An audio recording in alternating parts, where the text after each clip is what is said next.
Good evening, everyone. My name is Robert Broadus. I am also from Prince George's. I'm a graduate of the Naval Academy, 5 years in the military, and I really congratulate all of my fellow candidates here for taking the plunge, standing up, and fighting for your rights and your freedom. For me, getting into this race was all about upholding the Constitution. The values that our country was founded on, the Declaration of Independence, makes it clear that these United Colonies were to be free and independent states. We've gotten away from that idea. The Anti-Federalists argued for a Bill of Rights because they were concerned that the country was going to be transformed into a consolidated government. Year by year, drip by drip, we've gone closer to that consolidated government. Alexander Hamilton, who actually argued against the Bill of Rights, is noted to have said, well, we don't need to enumerate these rights because anything not enumerated to the federal government is reserved to the states and the people. Well, guess what? It seems that we not only needed the Bill of Rights, but we needed more because the federal government has been taking over those powers that were not enumerated to them. Those who do not know me may have not seen me on Fox News, may have not heard me on Rush Limbaugh, but I've been covered on these events because Ben Cardin actually came to Prince George's County to introduce Obamacare first. And I stood up and challenged him, and I confronted him and said, are you seriously going to tell me you're going to make me buy health care against my will, whether I like it or not? Well, not only is he going to make me buy it, but if I don't buy it, he's going to fine me, and then he's going to throw me in jail. So I'm here to take that message to him. I also stand for the end to the personal income tax, and I stand for the protection of marriage between one man and one woman, and that is what we need to stand for here in the state of Maryland. These issues are going to be on the ballot this November. I hope you'll vote for me. VoteBro.com. The problem with the debt and the deficit is one of just basically understanding math and spending for your country the way you would for your household. Don't spend money you don't have. The way you do that, of course, is to control the process and make sure that we revise our system so that we are not able to engage in a form of deficit spending, essentially having a credit card with no limit to it. What I see as the main problem that allows us to do that is the Federal Reserve. We print money out of thin air. It's based on money that's not actually there. We just borrow and borrow and borrow. They only pay the interest on the debt, and they never actually even make a serious attempt at paying it down. So audit the Federal Reserve, get to the point where we can end it. Let's return to hard currency based on things of actual value. Once we are able to move off of that system, that fiat currency reserve system, we end the IRS. We move to taxes that are excise taxes as approved for by the Constitution. We stop our military adventurism. We stop nation building, we stop policing the world, we save that money, we send it back home to the people. The economic downturn occurred because the government encouraged people to spend money like the government spends money, which is completely irresponsibly. People were saying to me at the time, go out, buy a house, and never pay your house off. Just continually take money out of it. New programs were put out so that you could do reverse mortgages, so you could get a loan with no money down. People who couldn't afford houses invested in them, like the gentleman said before, and then when prices rose, were not able to make those payments. The thing is, they encouraged an environment that snowballed, and actually many of the states actually invested in the housing market and other unsafe securities as well, so that when the whole house of cards came crashing down, the system crashed in upon itself. That's just really bad mismanagement of our economic system, and our government is to blame. How do we fix it? How do we make it never happen again? Honestly, you can't. There is a cycle. There is a 75-year cycle where recessions and depressions come. But what you have to do is let the free market work, not try to control it, and when companies fail, let them file bankruptcy. For those who are concerned about the safety of Israel, my answer would be, let's stop hamstringing Israel. Let's stop both being their guard dog and restraining them from taking the actions that they need to take. I'm very certain that Israel is aware of the status of Iran's nuclear program. But everything I have seen to this point says that their nuclear program is to create energy. It is not a weaponizing program.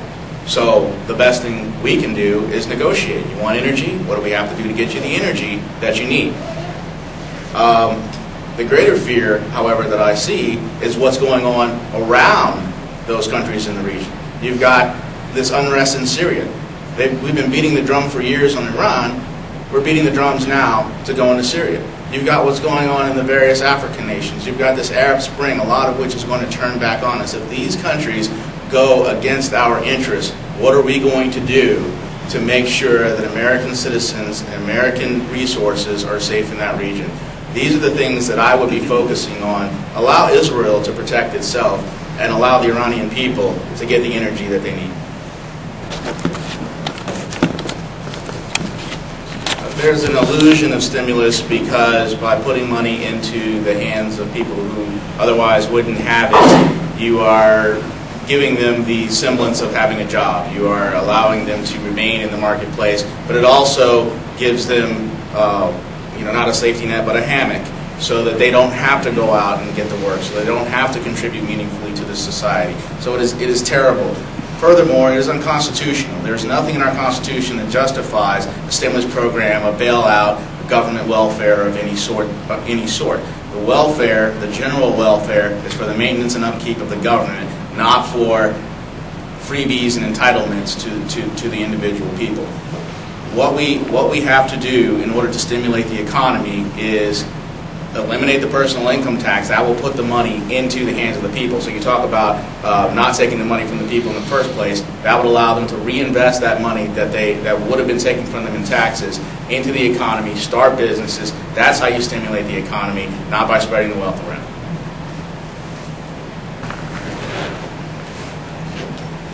This is all about the plain language of the Constitution. The Constitution grants the federal government the power to create a uniform rule of naturalization. It does not give the federal government the power to decide who can be in what state legally or not. Now, the 14th Amendment creates a whole lot of confusion because what is under the jurisdiction of the United States? Is someone here illegally under that jurisdiction? Certainly not. As I see it, therefore, it is a 10th Amendment issue. It is one reserved to the states and the people. I do not support the states enforcing federal laws. I support the states enforcing state laws. And if the states want to say that you're not in my state legally and you need to get out, they have the ability to do that. This issue, however, there's an opportunity for us to express our will on this issue this November because in-state tuition for illegal immigrants is going to be on the ballot. We need to motivate the people to come out and vote on this. This is a cross-partisan issue. Democrats, Republicans support it. Another issue that is going to be on this ballot, same issue, 14th Amendment equal protection issue, is the marriage issue. I just got a text. 25 senators in Maryland voted themselves a dose of divine justice.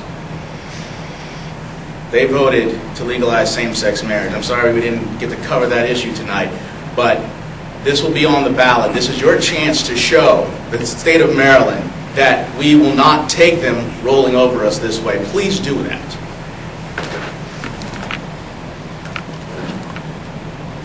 I wasn't always a member of the Republican Party.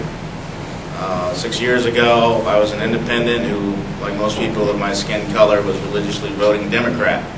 And perhaps if not for Barack Obama, I'd still be doing the same thing and calling everybody in this room a racist who just doesn't want a black president.